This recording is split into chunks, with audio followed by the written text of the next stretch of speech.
అస్సలాముఅలైకుం వరహమతుల్లాహి వబర్కాతహు. Hi viewers, ఎలా ఉన్నారు? బాగున్నారా? ఇక్కడ చూడండి, నేను ఎగ్ కుర్మా చేస్తున్నానండి. దీనికి ఎగ్స్ ఏమైతే ఉన్నాయో ఇవి బాయిల్ చేసి పీల్ ఆఫ్ చేసి సైడ్లో పెట్టాను. 2 మీడియం సైజ్ ఆనియన్స్ ఇలాగా స్ట్రైట్ కట్ చేసి పెట్టాను. ధనియా, జీరా, పచ్చి కొబ్బరి, పల్లీలు 1/2 కప్పు, నువ్వులు ఒక 3 స్పూన్స్ తీసుకోండి. 1 కప్పు పెరుగు కావాలండి. ముందు పల్లీలు ఏవైతే ఉన్నాయో 1/2 స్పూన్ ఆయిల్ వేసి మంచిగా గోల్డెన్ కలర్ వచ్చేంత వరకు ఫ్రై చేసి సైడ్లో పెట్టండి. పీల్ ఆఫ్ చేసుకోండి దీన్ని.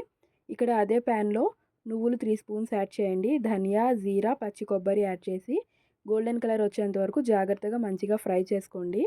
ఇక్కడ ఈ నువ్వులు పైకి ఎగురుతూ ఉంటాయండి, జాగ్రత్తగా ఫ్రై చేయండి.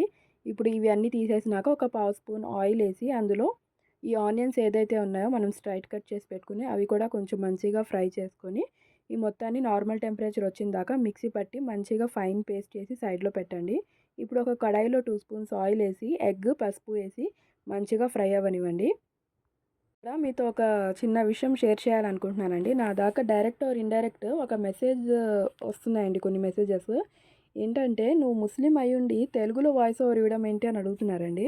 వాయిస్ ఓవర్ ఇవ్వడంలో తప్పేముందండి? తెలుగులో వాయిస్ ఓవర్ ఇచ్చినంత మాత్రాన రిలీజన్ ఏమీ మారిపోదు కదా. నేనేంటో, నా రిలీజన్ ఏంటో నాకు తెలుసండి. ఎదర వాళ్ళు చెప్పాల్సిన అవసరం లేదు. ఇంకోటి ఏంటంటే, నాకు కొంతమంది మంచిగా అడ్వైజ్ ఇస్తున్నారండి నా సర్కిల్లో. కొంతమంది నాన్ ముస్లిం ఫ్రెండ్స్ ఉన్నారు, ఫ్యామిలీ ఫ్రెండ్స్ ఉన్నారు. వాళ్ళు చాలా మంచిగా అడ్వైజ్ ఇస్తారండి నాకు. ఈ వీడియోస్ చేయండి, ఆ రెసిపీస్ చేయండి అని చెప్పి. నేను చేసే రెసిపీస్ ఏమి కొత్త రెసిపీస్ ఏం కాదండి.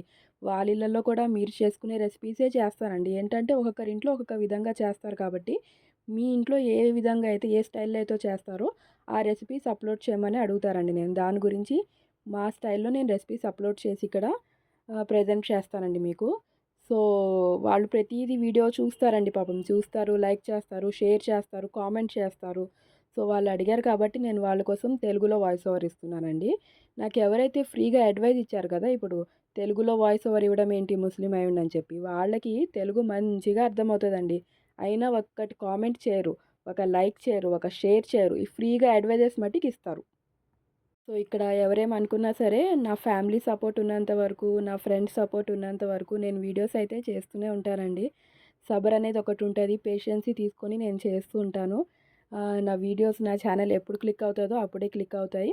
నేను హోప్ అనేది దేవుడి మీద పెట్టి నేను వీడియోస్ చేస్తూ ఉంటానండి, గాడ్ మీద పెట్టి. బై గాడ్ గ్రేస్ ఏదో ఒక రోజు క్లిక్ అవుతుందన్న నమ్మకం అయితే నాకుంది. అప్పటిదాకా అయితే I will try to do my best, అంతే అండి. నిజంగా కొంతమంది ఉన్నారండి, వాళ్ళకి నిజంగా కామెంట్ పెట్టడం కూడా తెలీదండి. కొంచెం పెద్ద ఏజ్ వాళ్ళు, అన్ఎడ్యుకేటెడ్ వాళ్ళు. వాళ్ళు నన్ను అడుగుతారండి, ఎలా కామెంట్ పెట్టాలమ్మా దీనికి, ఈ రెసిపీ బాగుంది, నాకు నచ్చింది, నేను దీనికి కామెంట్ పెట్టాలనుకుంటున్నాను, ఎలా పెట్టాలని అడుగుతారు. కొంతమంది ఉన్నారండి, వాళ్ళకంతా తెలుసు, యూట్యూబ్ ఏ టు జెడ్ దాకా అంతా తెలుసు. కామెంట్ పెడితే ఏమవుతుంది తెలుసు, లైక్ చేస్తే ఏమవుతుంది తెలుసు, షేర్ చేస్తే ఏమవుతుంది తెలుసు, బట్ చెయ్యరు. ఎందుకు చేయరో తెలుసా? అది మీకు తెలుసు, నాకు తెలుసు. ఇక్కడ నేను యూట్యూబ్లో చెప్తే మంచిగా ఉండదు. సో అలా ఉందండి. ఇక్కడ మనం రెసిపీలోకి వచ్చేద్దామండి.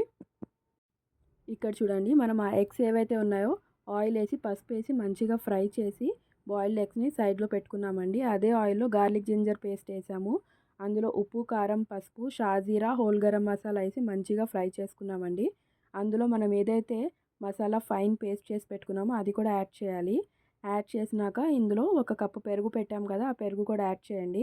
పెరుగు యాడ్ చేసినాక ఎగ్స్ ఏదైతే బాయిల్ చేసామో అది కూడా యాడ్ చేసి పచ్చిమిర్చి కూడా యాడ్ చేయండి. యాడ్ చేసి మంచిగా మీడియం ఫ్లేమ్లో ఈ మసాలాలన్నీ మంచిగా ఫ్రై అయ్యేంత వరకు ఇలా మూత పెట్టి ఫ్రై చేయండి. అది పైకి ఎగురుతూ ఉంటుందండి ఆయిల్. సో కొంచెం జాగ్రత్తగా లిడ్ పెట్టి మీరు ఈ విధంగా ట్రై చేసి ఎలా వచ్చిందనేది కామెంట్ సెక్షన్లో మెన్షన్ చేయండి. అల్లా హాఫీజ్.